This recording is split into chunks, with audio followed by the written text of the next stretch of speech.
번째, KT125 인터넷 대란입니다. 2003년 1월 25일 오후 2시경부터 대한민국 인터넷 전산망이 모두 불통되는 사태가 발생했습니다. KT의 해화 전화국 DNS 서버에 대량의 데이터가 유입되었고 이로 인해 서버가 마비된 것입니다. 사건의 주범은 슬래머라는 원 바이러스였는데 이는 윈도우 2000의 SQL 취약점을 악용해 네트워크 과부하를 일으킨 컴퓨터 바이러스입니다. 슬래머 웜은 무작위로 IP 주소를 생성하고 스스로를 복제해 그 IP 주소들로 정성하는 것입니다. 쉽게 말해 디도스와 같이 서버에 과부하를 주는 원리입니다. 점점 인터넷 의존도가 높아지는 만큼 네트워크 보안에 주의를 기울여야겠습니다. 두 번째, 에스토니아 해킹 사태입니다. 2007년 당시 에스토니아는 러시아와 외교적 마찰을 빚고 있었는데 러시아 측에서 사이버 공격을 감행했습니다. 공격을 받자 에스토니아는 국회, 은행, 행정부처, 방송국 등이 일거 마비되었습니다. 이후 2008년 러시아 태생의 에스토니아인 한 명이 이 사건으로 기소되었습니다. 그 이후 에스토니아 탈린에 위치한 가장 큰 러시아 견제 세력 NATO는 사이버 공격을 막기 위해 방어 협력 센터를 세웠습니다. 사이버전은 별거 아닌 것처럼 보이지만 우리 생활이 순식간에 마비될 수 있다는 것을 생각하면 무섭기도 합니다. 세 번째, NC소프트 개인정보 유출 사건입니다. 2005년 5월 11일 NC소프트는 리니지2에 업데이트를 했습니다.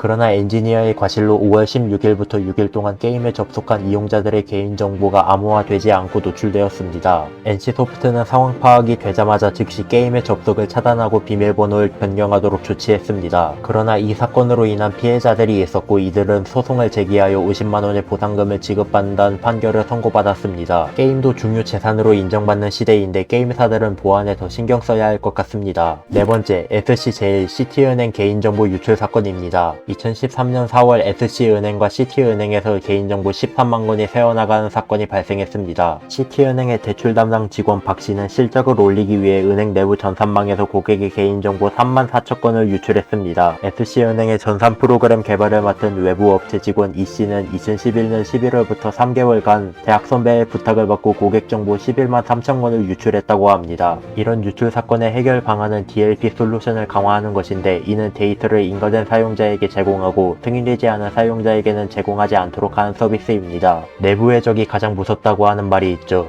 보안은 그 누구도 못 믿는다는 생각으로 철저히 해야 하는 것 같습니다. 다섯 번째, 평창 동계올림픽 해킹 이슈입니다. 2월 9일 저녁 8시 올림픽 개막식에서부터 시작한 사이버 공격은 대부분의 네트워크 서비스에 피해를 입혔습니다. 치밀하게 준비된 공격은 총 42개의 악성 코드를 사용해 300여 대의 서버 중 50여 대를 파괴시켰습니다. 대응팀은 즉시 방어와 복구에 나섰고 개막식과 올림픽 중계는 무사히 마무리될 수 있었습니다. 큰 문제없이 잘 마무리되었던 평창 올림픽이 어쩌면 처음부터 망쳤을 수도 있었을 거라 생각하니 아찔합니다. 여섯 번째, 현대캐피탈 해킹 사건입니다. 2011년 4월 8일 해킹으로 인해 현대캐피탈의 고객 정보가 약 175만 건이 유출되었습니다. 광고 메일을 발송하는 계정 5개를 외부인에게 유출했고 회사의 직원 1명은 퇴직 이후에도 계정에 무단 접속을 했습니다. 3월 6일부터 4월 7일까지 해커가 업무 관리자의 계정 정보를 습득하고 서버에 침입해 화면을 복사 혹은 해킹 프로그램을 설치하는 방식으로 175만 명의 고객 정보를 해킹했습니다. 그 와중에 해킹 직전 현대캐피탈 측에서는 해킹 시도가 이루어졌다는 걸 알고 있었음에도 불구하고 아무런 조치를 하지 않았습니다. 고객 정보를 제대로 관리 못하는 회사는 확실하게 비판받아야 한다고 생각합니다. 일곱 번째, 농협 전산망 마비 사태입니다. 2011년 4월 12일 농협 전산망에 있는 자료가 대규모로 손상되어 수일에 걸쳐 서비스 이용에 장애가 있었습니다. 사건 초기에는 협력업체에 의한 사고 가능성이 제기되었습니다. 이후 검찰은 북한의 소행이라고 발표했으나 여전히 입문점은 남아 있었습니다. 나중에 밝혀진 사고 원인은 서버 유지 보수를 맡은 외부 업체 직원이 업무 노트북으로 웹하드에서 영화를 내려봤다가 바이러스에 감염된 것이었습니다. 여덟 번째, 미국방 해킹 사건입니다. 솔로라는 명칭으로 활동하던 스코틀랜드 해커 게리 맥키너는 2001년, 2002년에 미국 국방부 컴퓨터를 해킹했다는 혐의를 받았습니다. 해킹 목적은 미 국방부가 UFO와 외계인에 관해 무엇을 숨기고 있는지 알고 싶어 했다고 합니다.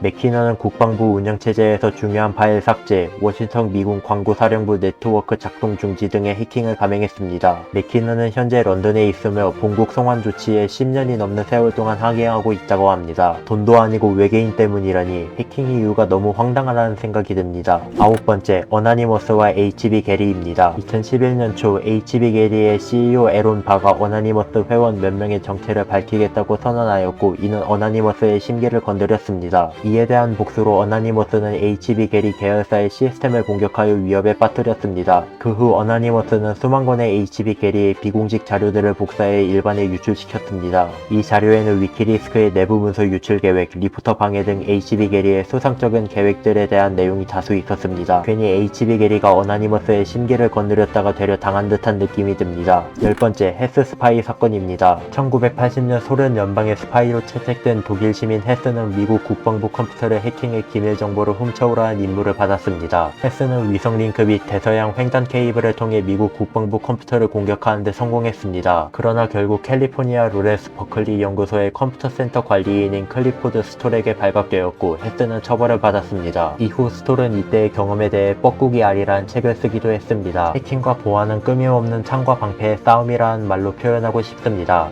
이상 14번째 백과사전 정보보안 편이었습니다.